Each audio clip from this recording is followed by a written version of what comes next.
তো হে এভরিওয়ান, তো সবাই কেমন আছো? আশা করছি সবাই ভালো আছো, আমিও ভালো আছি। তো আমরা যাচ্ছি জবদার রাস মেলা। তো আমরা এখনও গেটের কাছে আছি। তো 4জন বন্ধু মিলে যাওয়া হচ্ছে। তো রাসে ঘুরবো বলে যাচ্ছি। তো গেটে ঢুকলাম এখনও।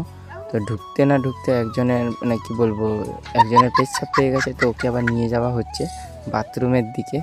তো ও বাথরুমের দিকে ওকে নিয়ে যাওয়া যেতে যেতে একজন তার পালিয়ে গেছে মেয়ে দেখতে। তো ওইদিকে তো সামনের দিকে মেয়ে দেখতে পালিয়ে গেছে, ওকে আবার খুঁজছি, খুঁজে পেলাম নি। লাস্টে ফোন করতে হলো। লাস্টে হ্যাঁ দেখতে পেয়েছি, ওইখানে দাঁড়িয়ে আছে।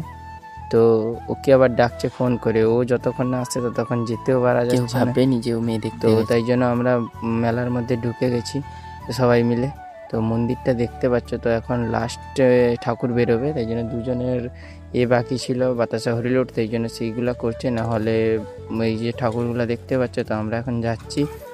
তো মেলার মধ্যে প্রচুর, তো তাকে বারে বারে বলছি যে কাকু গালাগালি করো না, তাও শুনছে না।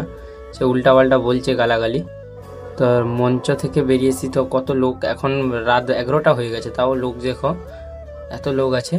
তো আমরা একটা পেশার দোকানে যাচ্ছি। ওই সামনে একটা পেশার দোকান আছে আমাদের চীনা পরিচয়।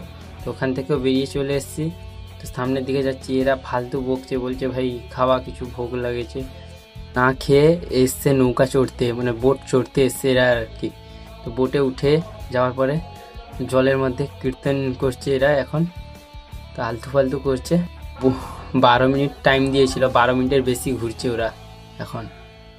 তো কি করবে কিছু, ওই পাশ থেকে ডাকছে ওদেরকে। তো ওরা যাচ্ছে না, এই যে ডাকছে, ওরা মাইকে অ্যানাউন্স করছে, কিন্তু ওরা যাচ্ছে না কোনো মতে।